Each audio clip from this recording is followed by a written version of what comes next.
Korintus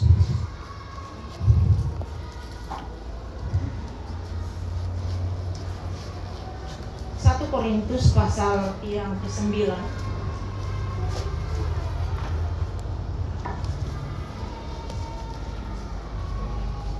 ayat yang ke-24 sampai ayat yang ke-27. 1 Korintus 9 ayat 24 sampai ayat yang ke-27. Saya akan membacakannya kepada kita. Bapak Ibu memperhatikan sambil menyimak setiap bagian firman Tuhan ini. Tidak tahukah kamu bahwa dalam gelanggang pertandingan semua peserta turut berlari, tetapi bahwa hanya satu orang saja yang mendapat hadiah? Karena itu larilah begitu rupa sehingga kamu memperolehnya. Tiap-tiap orang yang turut mengambil bagian dalam pertandingan menguasai dirinya dalam segala hal. Mereka berbuat demikian untuk memperoleh suatu mahkota yang fana, tetapi kita untuk memperoleh suatu mahkota yang abadi. Sebab itu, aku tidak berlari tanpa tujuan, dan aku bukan petinju yang sembarangan saja memukul, tetapi aku melatih tubuhku dan menguasainya seluruhnya, supaya sesudah memberitakan Injil kepada orang lain, jangan aku sendiri ditolak. Bapak, Ibu, dan saudara yang dikasihi Tuhan, saya memberikan tema firman Tuhan untuk kita pada pagi hari ini, bertanding dengan mentalitas pemenang. Bertanding dengan mentalitas pemenang. Artinya mental itu tetap dalam cara berpikir bahwa saya tidak akan menyerah, saya harus menang. Itu mentalitas pemenang. Saat ini Bapak Ibu sedang berlangsung pertandingan bola dunia. Ya, mungkin hampir tidak ada di antara kita yang namanya tidak pernah menonton apalagi mendengar. Begitu banyak negara yang ikut bertanding. Dan kalau kita lihat, belum sampai final sudah mulai gugur atau kalah, dan yang kalah pulang. Saya tersenyum kalau buka FB, selamat jalan Jerman, waduh kasihan.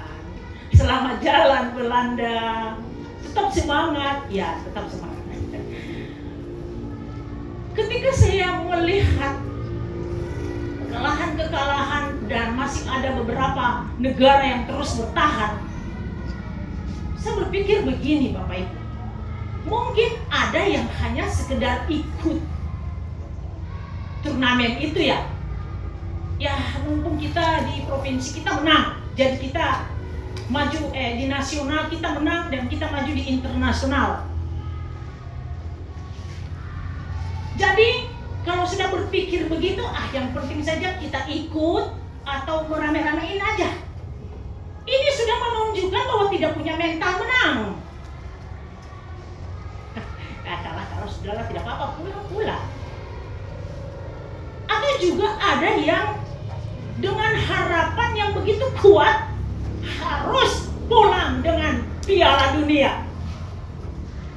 Walaupun mungkin dengan cara-cara yang tidak benar.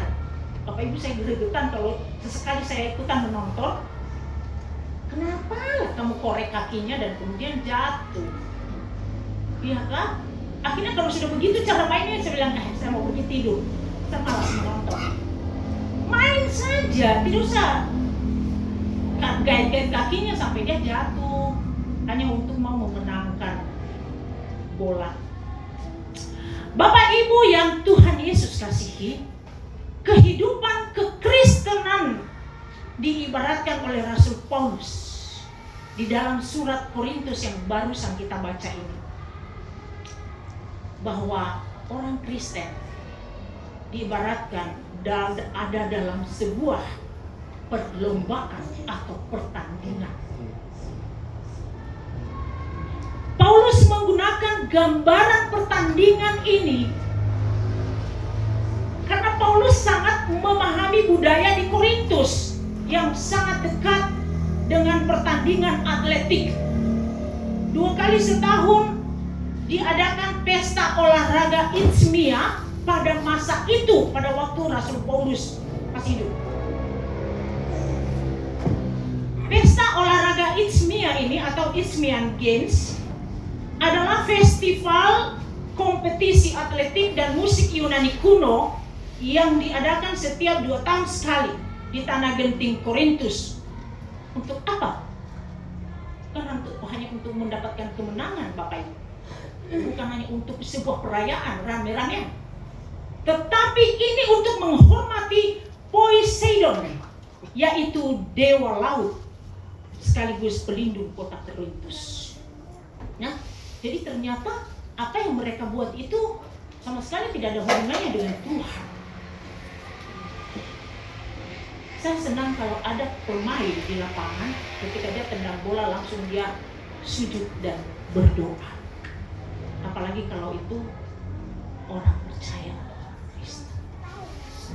Salah satu, walaupun mungkin tidak diidolakan oleh semua orang, tapi saya senang dengan yang namanya Neymar.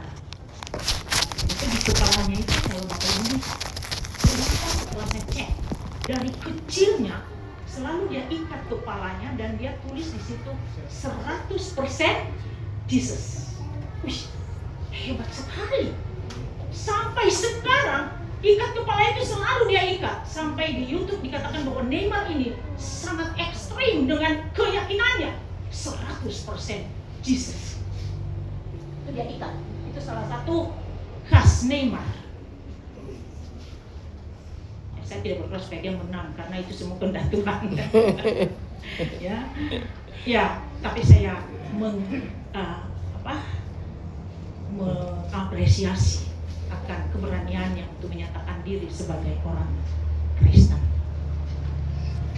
Paulus menggunakan contoh bertinju dan berlari di bagian firman Tuhan yang tadi kita baca,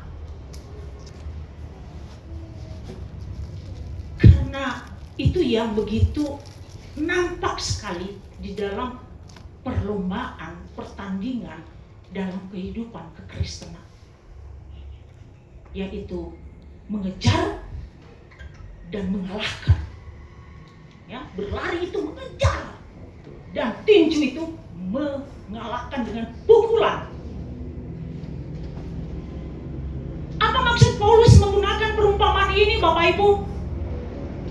Yaitu untuk menyatakan kebenaran firman Tuhan, Injil yang dia akan sampaikan kepada orang-orang Korintus, khususnya jemaat yang masih sedikit-sedikit masih ada melekat tentang dewa-dewa itu di dalam pikiran mereka. Kalau kita melihat dari teks firman Tuhan ini, mulai dari khususnya pasal 9 dengan judul hak dan kewajiban rasul. Rasul Paulus menyampaikan tentang bagaimana dia mendapatkan satu tugas dari Tuhan dan itu sebuah keharusan. Dan di satu sisi dia katakan kepada jemaat Korintus bahwa seorang yang melayani Tuhan juga layak untuk menerima upahnya. Jadi bagian firman Tuhan itu berkisar di situ. Saya coba membaca khusus ayat 14 saja. Dia katakan begini, demikian pula Tuhan telah menetapkan bahwa mereka yang memberitakan Injil harus hidup dari pemberitaan Injil itu. Ayat 15. Tetapi aku tidak pernah mempergunakan satupun dari hak-hak itu. Aku tidak menulis semuanya ini supaya aku pun diperlakukan juga demikian. Sebab aku lebih suka mati daripada daripada apa ya Paulus maksudnya ini? Mungkin penafsir masing-masing, khususnya hamba-hamba Tuhan berpikir apa. Tapi saya sendiri berpikir bahwa sebab aku lebih suka mati daripada aku harus bergantung pada upah itu, daripada aku melalaikan pekerjaan Tuhan dalam memberitakan Injil. Sungguh kemegahanku tidak dapat ditiadakan siapapun juga. Dalam arti bahwa dia megah bukan karena kehebatannya, tapi dia megah oleh karena pelayanan yang dia terima dari Tuhan. Ayat 16, karena jika aku memberitakan Injil, aku tidak mempunyai alasan untuk memegahkan diri. Nah, jelas di sini.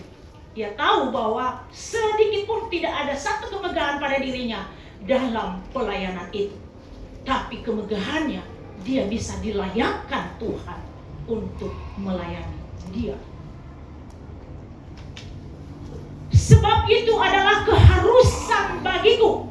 Keharusan. Namanya keharusan, mau tidak mau, suka atau tidak suka, seperti apapun kondisinya, harus. Titik. Kata Rasul Paulus. Dan lebih lagi dia katakan apa? Celakalah aku jika aku tidak memberitakan Injil. Wah, luar biasa sekali. Sama seperti akan terjadi sesuatu bagiku yang buruk apabila aku tidak memberitakan Injil. Dia lanjut sedikit. Kalau ayat 18 dia katakan, kalau demikian, apakah upahku? Upahku ialah ini, bahwa aku boleh memberitakan Injil tanpa upah, dan bahwa aku tidak mempergunakan hakku sebagai pemberita Injil. Bapak Ibu, ayat ini selalu saya tanamkan di dalam diri saya. Kalau saya dapat upah dalam pelayanan, puji Tuhan. Kalau tidak dapat upah dalam pelayanan, saya tetap bersukacita dan bersyukur. Karena aku tidak bergantung di situ. Aku bergantung kepada ketaatanku melakukan firman Tuhan. Kalau aku bisa menyampaikan kepada jemaat, kepada siapapun firman Tuhan, itu sudah upahku. Karena dia mengenal Kristus melalui pemberitaan. Bapak Ibu yang Tuhan Yesus kasihi, teks firman Tuhan ini berbicara tentang bagaimana sikap Paulus dalam memberitakan Injil Yesus Kristus tanpa tergantung, terikat oleh sebuah upah. Sebagai rasul, Paulus layak mendapat upah pelayanannya. Tapi kewajiban memberitakan Injil jauh lebih besar daripada upah itu sendiri. Kalaupun tidak dapat, tidak menjadi penghalang dia dalam memberitakan Injil Yesus Kristus. Itu sebabnya di ayat yang ke-23, sebelum ayat yang kita tadi baca, dia katakan apa? Segala sesuatu ini aku lakukan karena Injil. Jelas, bukan karena aku mengharapkan upah, supaya aku mendapat bagian di dalamnya. Bagian apa? Itu, yaitu mahkota kehidupan. Itu bagian dari pemberitaan Injil. Bapak Ibu yang Tuhan Yesus kasihi, mungkin kita di sini tidak seperti Paulus. Kami ada 4 orang yang melayani di mimbar setiap bulan. Jauh daripada Rasul Paulus, saya akui.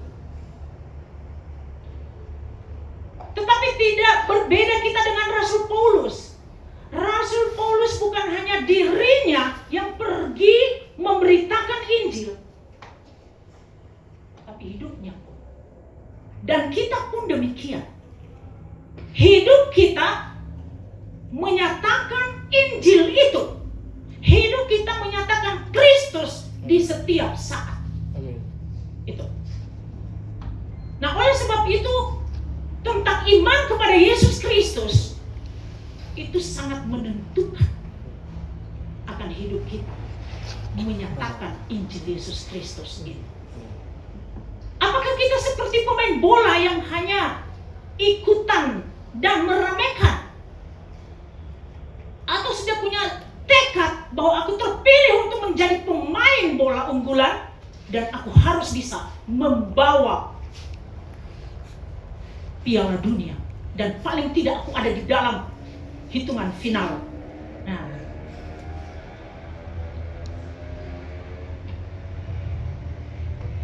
di dalam Filipi pasal 1 ayat 27 dikatakan, hendaklah hidupmu berpadanan dengan Injil Yesus Kristus.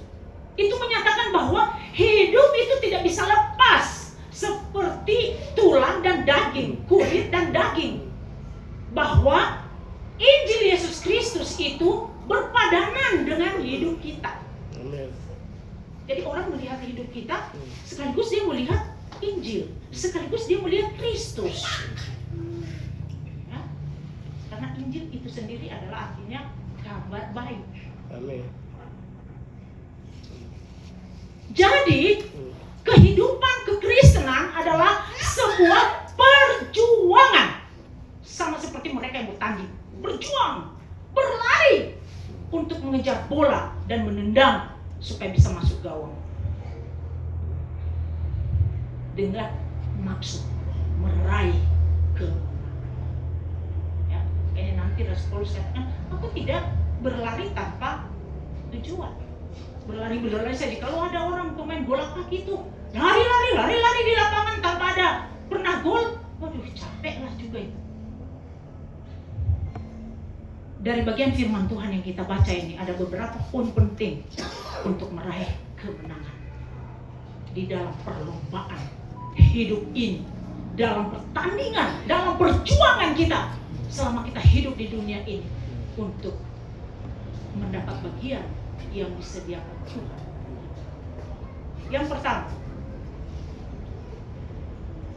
saya ulangi membaca ayat 24. Tidak tahukah kamu bahwa dalam gelanggang pertandingan semua peserta turut berlari, tetapi bahwa hanya satu orang saja yang mendapat hadiah? Hanya satu orang yang mendapat hadiah. Itu di dalam pertandingan ini. Tapi saya percaya bahwa pertandingan dunia tidak sama, hanya gambaran saja. Tapi Tuhan sudah menyiapkan hadiah begitu banyak untuk kita semua yang bisa setia sampai mati. Amin. Yang pertama, yaitu memiliki tekad yang kuat. Selalu saya ambil gambaran dari pemain bola ini, karena lagi musim bola, bukan petinju dan bukan yang lari ya, walaupun Rasul Paulus katakan begitu. Harus memiliki tekad yang kuat untuk bertanding dan harus menang. Itu harus ditanamkan di dalam dirinya. Waktu dia mau maju dalam pertandingan, seperti apapun keadaan nanti, harus, saya tidak akan menyerah, saya tidak akan bermain-main, saya harus bertanding dengan baik, saya harus berjuang dengan sungguh-sungguh, saya harus mendapatkan kemenangan.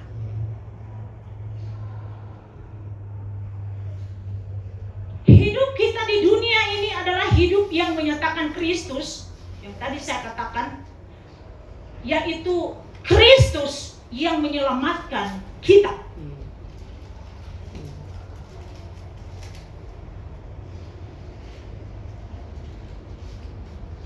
Orang yang hidupnya berpadanan dengan Injil Kristus adalah orang yang benar-benar menerima anugerah keselamatan. Jadi hidup orang Kristen itu hidup dalam perjuangan setiap hari. Ketika kita berpikir demikian, setiap hari, berarti tidak ada jeda untuk kita menjauh, meninggalkan pertandingan. Adakah salah satu pemain bola tiba-tiba dia bilang, saya capek, kaki keseleo, saya mau pergi duduk sana? Tidak ada, kecuali ada perintah diganti, baru bisa ganti. Ini gambaran buat kita bahwa dalam pertandingan, dalam hidup ini sebagai sebuah perlombaan, sebuah pertandingan, jangan pernah ada pikiran kita, sudah, saya capek, nyerah, saya tidak bisa. Tidak ada. Bapak Ibu yang Tuhan Yesus kasihi, mengapa hidup kita ini dianggap ada dalam gelanggang pertandingan? Bapak Ibu, ini bukan sebuah persaingan ya. Misalnya kita satu jemaat di sini, nah kita mau bersaing ini dan pakai cara-cara supaya saya bisa berhasil, korek kakinya dan dia jatuh. Oh, cara Tuhan tidak begitu. Tapi justru berpegangan tangan, yang lemah angkat, yang lemah dorong, supaya kita sama-sama berhasil seperti sebuah tim tanpa menjatuhkan orang lain. Tapi sebuah perjuangan, bukan sebuah persaingan. Kita tidak bersaing sama siapa-siapa, tapi kita sedang berjuang bagaimana kita bisa berhasil. Mengapa kita perlu berjuang, Bapak Ibu? Mengapa kita tidak bisa tenang dan tidak bisa diam? Karena ada banyak hal yang menantang kehidupan kita. Banyak hal yang bisa membuat kita akhirnya kalah dan tidak bisa melanjutkan permainan atau perjuangan itu. Belanda sekarang sudah pulang, Jerman sekarang sudah pulang, dan beberapa lagi. Mereka tidak bisa ada di turnamen. Ada banyak sekali faktor yang bisa menghalangi kita untuk kita tidak bisa maju. Ya, misalnya dipele dari depan. Tapi sebenarnya di dalam dunia kekristenan bukan mungkin orang yang pele kita, saya mau ke surga, kau di belakang. Tidak. Tapi bisa juga oleh karena hidupnya masih hidup cara-cara dunia yang tidak mengerti apa tujuan Tuhan dalam hidup. Bahkan mungkin kuasa iblis sendiri juga, baik secara langsung maupun tidak langsung, memakai orang-orang yang dia bisa pakai untuk menghalangi langkah kita. Dan banyak faktor lain lagi yang bisa membuat kita kemudian lengah, lemah, tidak berdaya, tidak mampu, dan ujung-ujungnya menyerah. Bapak Ibu, apa yang bisa menjadi dasar buat kita, yang bisa menguatkan kita untuk bisa bertahan dan terus berjuang untuk meraih kemenangan sampai kita bisa setia mencapai garis finish atau garis akhir, yaitu iman yang teguh kepada Yesus Kristus. Iman yang teguh kepada Yesus Kristus, selalu mengingat bahwa Yesus Kristus telah mati untukku, mengorbankan hidupnya untukku, hanya untuk menyelamatkan jiwa, hanya untuk membuat aku bisa bebas daripada hukuman maut, yaitu hukuman kekal di neraka selama-lamanya. Itu iman yang harus kita miliki. Bukan iman yang sementara, Bapak Ibu. Apa itu iman yang sementara? Iman yang goyah, iman yang rapuh, iman yang mudah berubah, yaitu iman yang hanya sekedar di saat-saat kita butuhkan Tuhan, kita datang kepada Tuhan. Itu iman yang sementara. Bahkan sekarang ini banyak orang lebih kuat iman sementaranya daripada imannya kepada Yesus Kristus. Misalnya begini,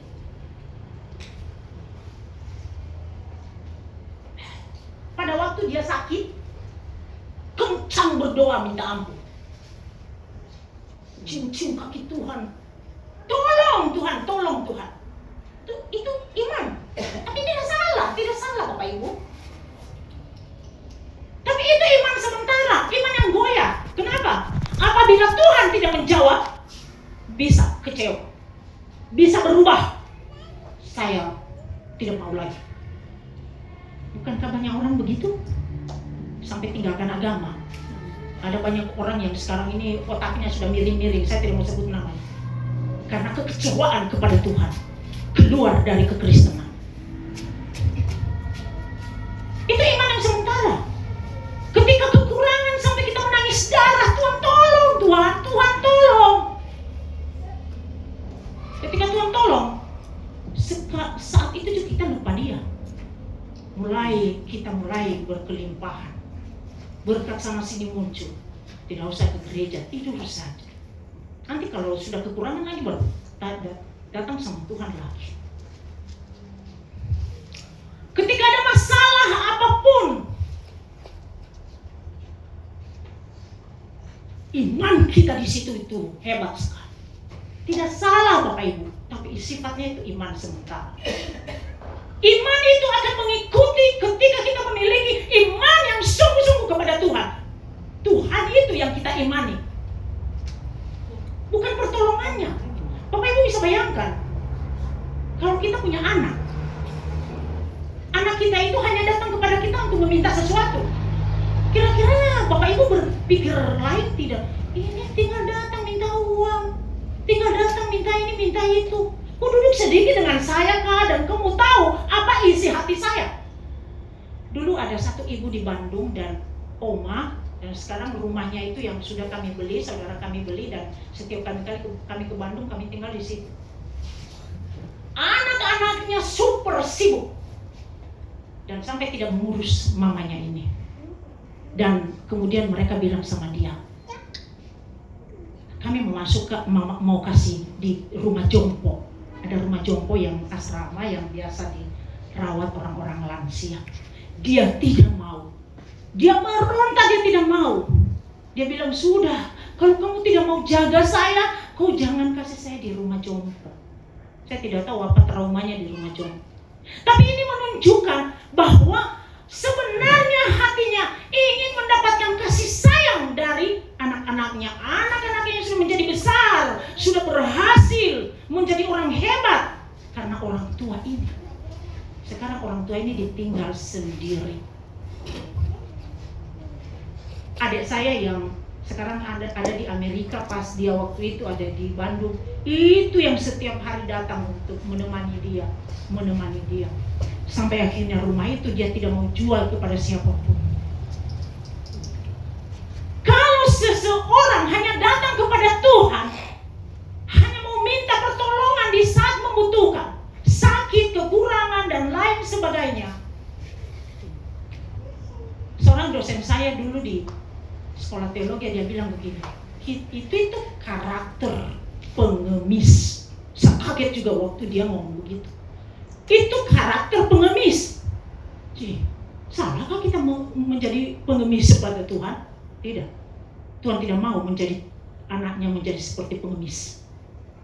Tapi dia tahu bahwa sebelum pun dia katakan, Tuhan tahu apa yang dia butuhkan.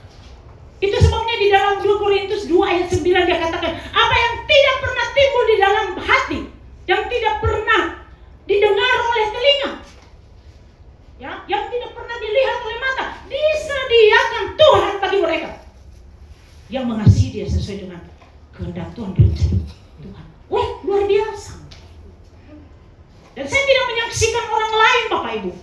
Kesaksian hidup kami sungguh-sungguh melihat apa yang tidak pernah terpikir oleh kami, Tuhan sediakan.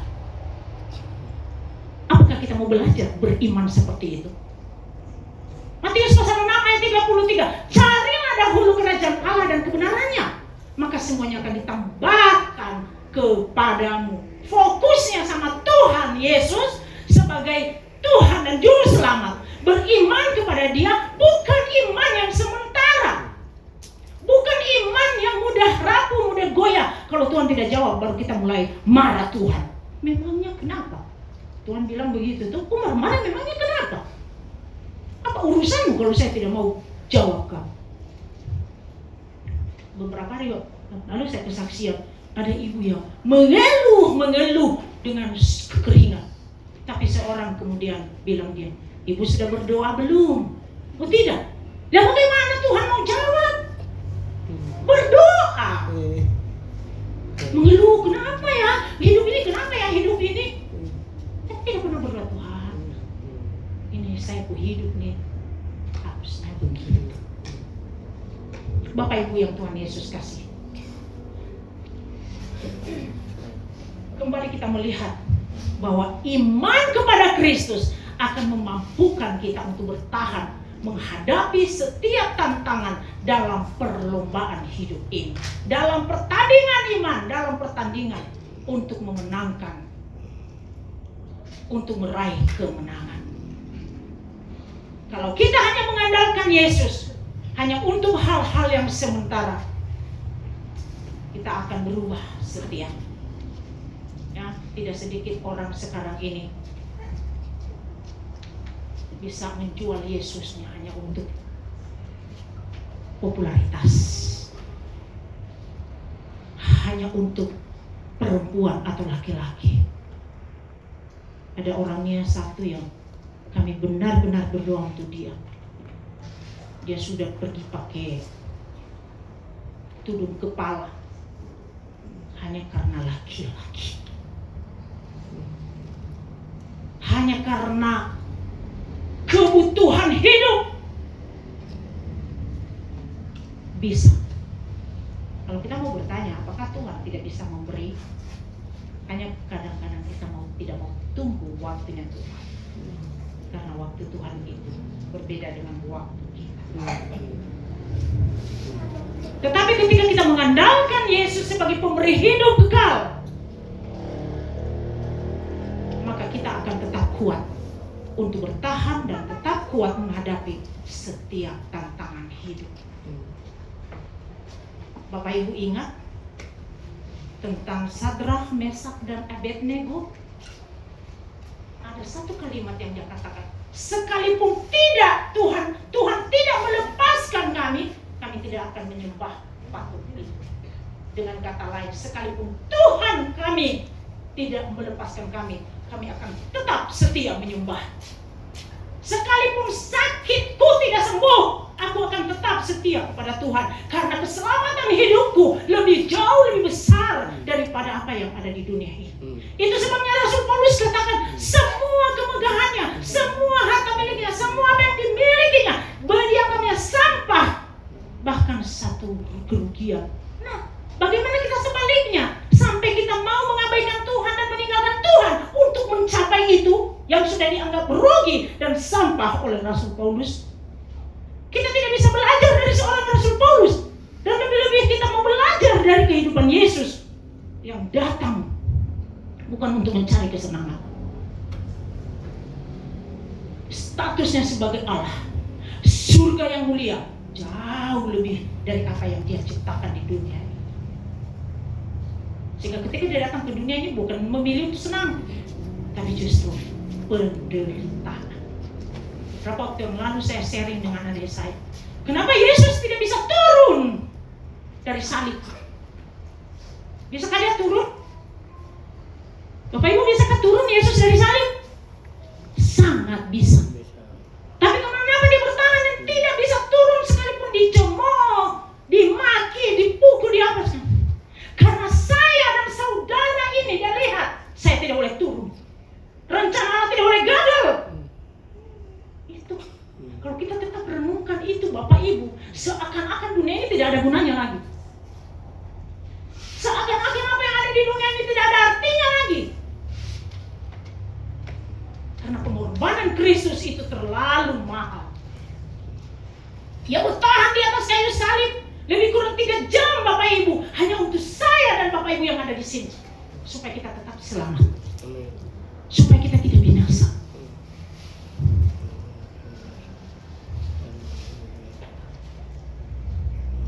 Bagaimana kita memiliki iman yang teguh, memiliki hubungan yang akrab, yang intim dengan Tuhan.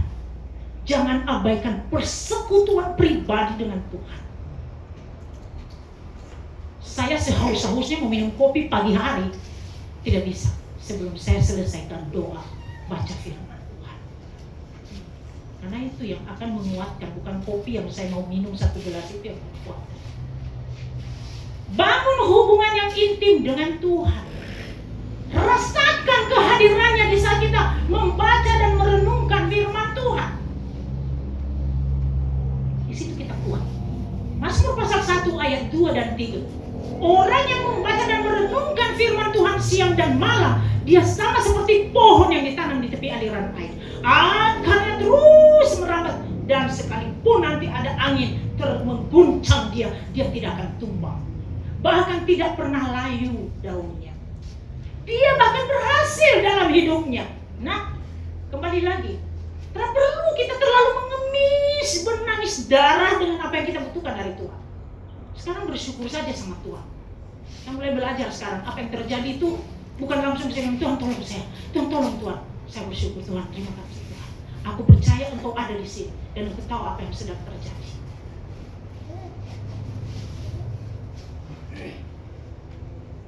Cari Tuhan, cari kebenarannya. Tuhan katakan akulah jalan dan hidup dan kebenaran dan hidup. Kebenaran itu sendiri adalah Kristus. Cari Kristus dalam hidup. Cari Tuhan.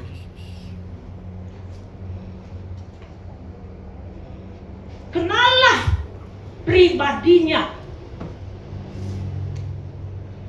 Filipi 3 ayat 8, saya minta ditayangkan Filipi 3 ayat 8. Lebih mengenal pribadi Yesus dalam hidup kita. Jangan kenal presiden. Kenal Jokowi, presiden yang ke-7. Kamu datang ke Jokowi bilang, siapa tahu saya tidak kenal kan? Kenallah Tuhan. Rasul Paulus katakan, malahan segala sesuatu kuanggap rugi karena pengenalanku akan Kristus Yesus. Tuhan lebih mulia daripada semuanya. Oleh karena dialah aku telah melepaskan semuanya itu dan menganggapnya sampah supaya aku memperoleh Kristus. Selama hati kita terikat dengan dunia ini, hati kita tidak akan pernah melekat kepada Tuhan. Ya. Artinya bukan kita tidak menggunakan apa yang ada Tuhan berikan. Kita tidak perlu makan, kita tidak perlu memikirkan sekolahnya anak. Tapi kata kunci, jangan pernah hati kita melekat di situ. Jangan. Yang melekatnya hati kita ke Tuhan. Ya, hidup kita ke Tuhan, bukan kepada dunia ini. Jadi kita harus membedakan itu. Bapak, Ibu, dan Saudara yang dikasihi Tuhan,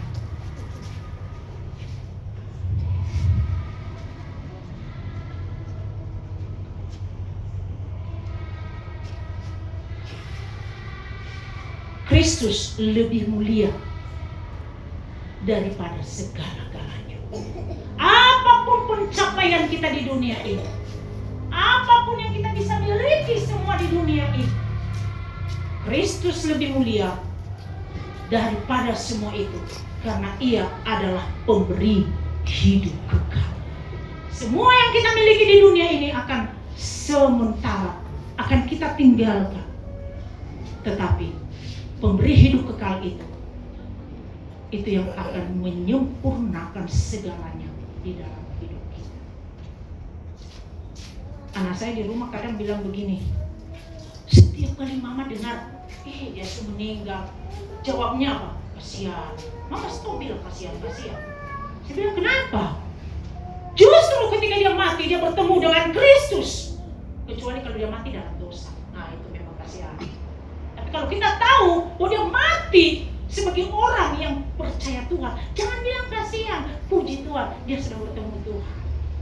Saya renungkan itu begitu ya. Jadi, bisa mati, pasti dia tidak akan bilang kasihan saya ke mama. Pasti dia bilang, oh, puji Tuhan, mama saya sudah bertemu dengan Tuhan.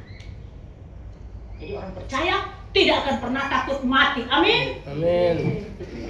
Baru-baru ini apa yang terjadi di Eropa, begitu beribu mati hanya karena panas. Nah, terasa di sini tuh saya tidak mau keluar dari dalam rumah, bertaruh kipas angin di muka terus. Di Eropa sana itu semua tempat disiram dengan uap air. Binatang-binatang ribuan semua mati. Apa yang terjadi di Venezuela? Venezuela itu ribuan mati gempa bumi. Itu satu pemain bola, saya lupa namanya. Pemain bola yang sekarang ini, istri dan 2 anaknya masih kecil, tertindih dengan reruntuhan apartemen. Ada yang tahu? Tidak ada yang tahu. Tapi ketika kita tetap setia di dalam Tuhan, sampai detik terakhir hidup kita nawas ini, jangan takut. Kita akan bersama dengan Dia. Yang kedua, dari teks firman Tuhan, poin penting apa di dalam kita meraih kemenangan? Yaitu di dalam ayat yang ke-24 tadi, ayat terakhir. Karena itu larilah begitu rupa sehingga kamu memperoleh. Ayat 25. Tiap-tiap orang yang turut mengambil bagian dalam pertandingan menguasai dirinya dalam segala hal. Mereka berbuat demikian untuk memperoleh suatu mahkota yang fana, tetapi kita untuk memperoleh suatu mahkota yang abadi. Sebab itu Rasul Paulus mengenakan dirinya seperti seorang olahragawan. Dia katakan, sebab itu aku tidak berlari tanpa tujuan. Aku tidak berlari-lari saja seperti orang olahraga sembarangan. Ada tujuan saya lari, yaitu mencapai garis finish dan bahkan mendapatkan juara, mendapatkan mahkota. Aku bukan petinju yang sembarangan saja meninju. Kalau Bapak Ibu itu Pak Erari itu paling hobi menonton petinju. Jadi kalau dia sudah menonton itu, saya mulai juga taruh kepala begini. Oh, ternyata petinju itu tidak sembarang petinju. Dia akan tinju begini ini tidak akan menang. Tapi satu kali tinju begini langsung KO. Oh, begitu. Bukan petinju sembarangan. Dan yang terakhir dia katakan, tetapi aku melatih tubuhku dan menguasai seluruhnya. Nah ini artinya di dalam kehidupan kekristenan kita Bapak Ibu, ada aturan main yang kita harus miliki. Bukan aturan kita, tapi aturannya Tuhan. Itu sebabnya firman Tuhan tidak sekedar untuk tinggal disimpan di kepala. Kita boleh menghafal, tapi saya percaya tujuannya Bapak Gembala, ayo hafal Alkitab supaya kita punya patokan melangkah dengan firman Tuhan yang kita hafal itu. Bukan sekedar mengetahui atau sekedar mendengar. Pada saat sekarang ini Tuhan berbicara kepada kita melalui saya. Bukan sekedar mendengar, simpan di dalam hati dan kemudian lakukan di dalam kehidupan setiap hari. Ini namanya latihan rohani. Ya, kalau kita tidak pernah latihan rohani, kapan kita bisa kuat? Tendang sedikit saja langsung jatuh. Tapi kalau kita kuat, tidak bisa. Nah, kita kembali melihat para pemain-pemain itu. Itu 4 tahun ya? 4 tahun ya sebelum pertandingan bola ini. 4 tahun mereka harus berjuang, harus berlatih, harus mengikuti aturan. Kalau boleh jangan badan sampai gemuk supaya kamu bisa cepat lari. Karena kita tidak bertanding seperti mereka, tidak. Jangan sampai minum alkohol, karena apa? Nanti tidak bisa lari, ngos-ngosan. Itu semua aturannya. Kira-kira aturan apa juga di dalam kehidupan kekristenan? Firman Tuhan menjadi rambu-rambu, menjadi aturan bagi kita. Hei, lampu merah, stop, jangan melanggar.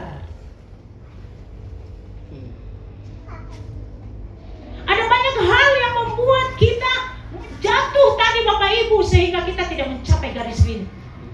Godaan-godaan dunia, terutama godaan jatuh dalam dosa. Godaan-godaan yang membuat kita otak mati. Bapak Ibu tahu, peminum miras itu minuman ramuan setan kata orang, membuat otak mati.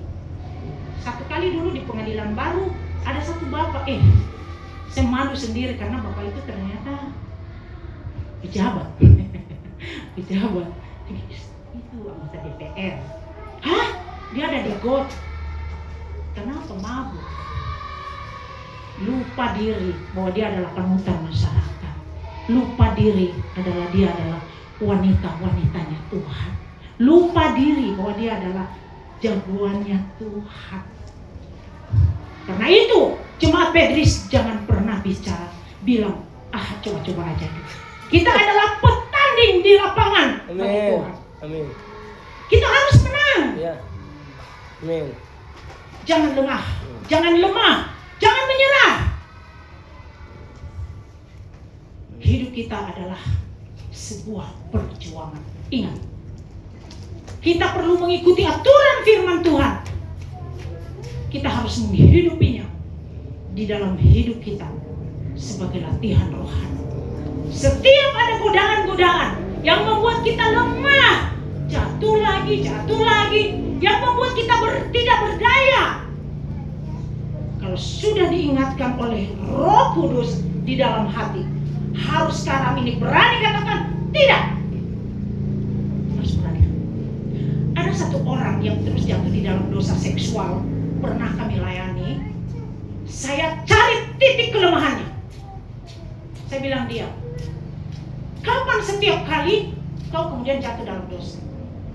Sampai setiap kali tumpang tangan terus denganmu. Datang lagi, bisa jatuh lagi. Tumpang tangan lagi, berdoa lagi, jatuh lagi.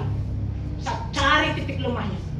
Dia bilang, ibu, di tempat itu setiap kali saya lewat, aduh ini mata ini bikin saya mulai berpikir yang tidak karuan dan akhirnya jatuh lagi.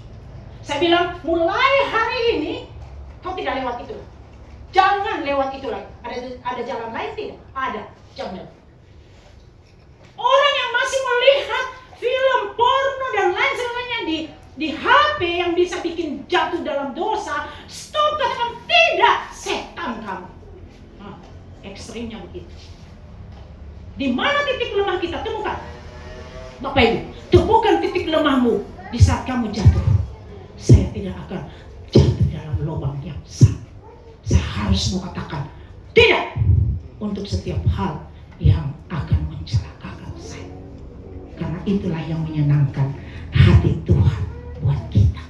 Bapak Ibu, target kita, goal kita adalah garis finish. Kalau kita bisa memenangkan juara, mendapatkan mahkota, puji Tuhan. Tapi mungkin pastinya Rasul Paulus dan para murid sudah tersedia mahkota bagi mereka yang mati karena mati syahid karena Injil. Tapi kalaupun kita tidak dapat mahkota, yang pasti Tuhan akan rentangkan tangannya di pintu sorga dan menyambut kita. Mari anakku, masuklah. Di saat kita jatuh, ada tangan Tuhan yang akan menopang kita. Di saat kita tidak berdaya, Bapak Ibu, ada tangan Tuhan yang akan menegakkan kita. Yang penting hati itu selalu menyesal dan bertobat. Menyesal dan bertobat. Percayalah, hati Bapa sangat mengasihi kita. Dan dia rindu jangan seorang pun di antara kita yang binasa. Saya akan mengakhiri khotbah saya dengan menonton video yang akan diputarkan oleh Bapak Pendeta. Mari kita tonton video ini dan mari kita renungkan dan kita simak baik-baik.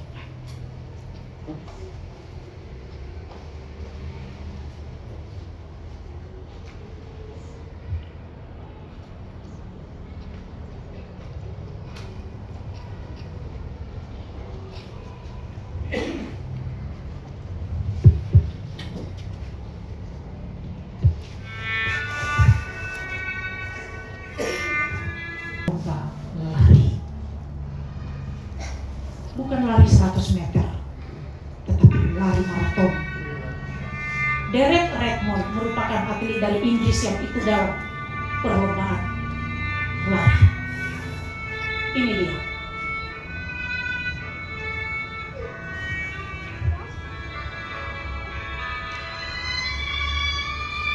Dia dijagokan mendapatkan medali karena dia adalah orang yang hebat dalam berlari. Awalnya pertandingan berjalan seperti biasa. Itu dia Derek. Sebuah malapetaka hadir di 260 meter terakhir. Apa yang terjadi dengan Derek? Itu dia 749. Oh, dia mendapatkan otot hamstring kanannya dirobek dan dia tidak tertatih-tatih dan tidak bisa berlari seperti yang lain. Dia bisa saja mengakhiri pertandingan itu, tetapi dia katakan bahwa ayahnya katakan seorang pria sejati harus menyelesaikan apa yang sudah dimulainya. Tidak ada kata menyerah. Dan dia tertatih-tatih tetap mengikuti dari belakang. Meskipun dia harus menahan rasa sakit yang luar biasa.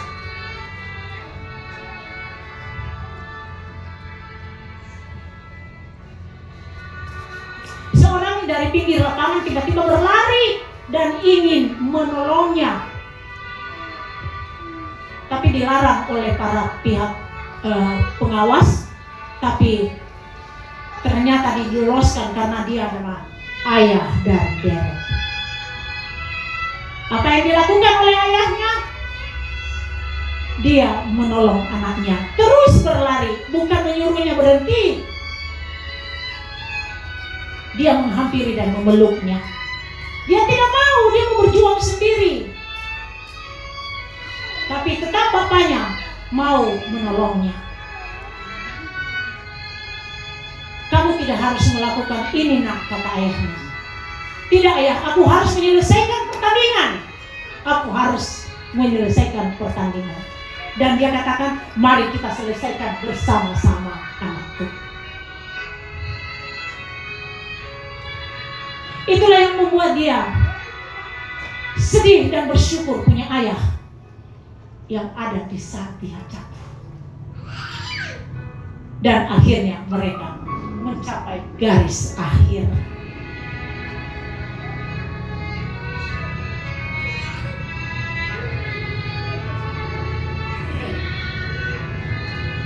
Mencapai garis akhir, ia menyelesaikan pertandingannya dengan membiarkan anaknya berjalan sendiri. Derek Raymond mungkin tidak menang di urutan pertama, tapi dia telah memenangkan pertandingan itu karena ia telah menyelesaikan sampai di garis akhir.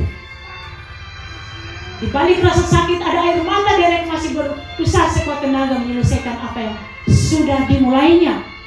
Semua itu dikarenakan oleh semangat dan kekuatan cinta yang diberikan oleh ayahnya. Itu. Sosok ayah Derek Raymond ini merupakan gambaran sosok Tuhan dalam kehidupan kita. Seorang ayah tidak akan membiarkan anaknya jatuh sendirian. Begitu juga Tuhan, dia akan selalu menjaga kita anak-anak. Bapak Ibu yang dikasihi Tuhan, mungkin dalam perjuangan, dalam pertandingan iman, dalam menjalani hidup ini, kita sewaktu-waktu akan jatuh, tidak berdaya. Tapi Tuhan tidak membiarkan kita. Dia akan ada setiap saat di titik lemah kita. Di saat kita jatuh, dia akan menopang kita. Bapak Ibu, jangan pernah menyerah ya. Jangan pernah menyerah. Sampai maut, bahkan mau menjemput kita kematian, jangan pernah menyerah. Karena hidup di dunia ini penderitaan apapun sementara, tapi hidup dalam keabadian bersama Kristus, itulah yang menjadi fokus kita. Fokus kepada Tuhan terus.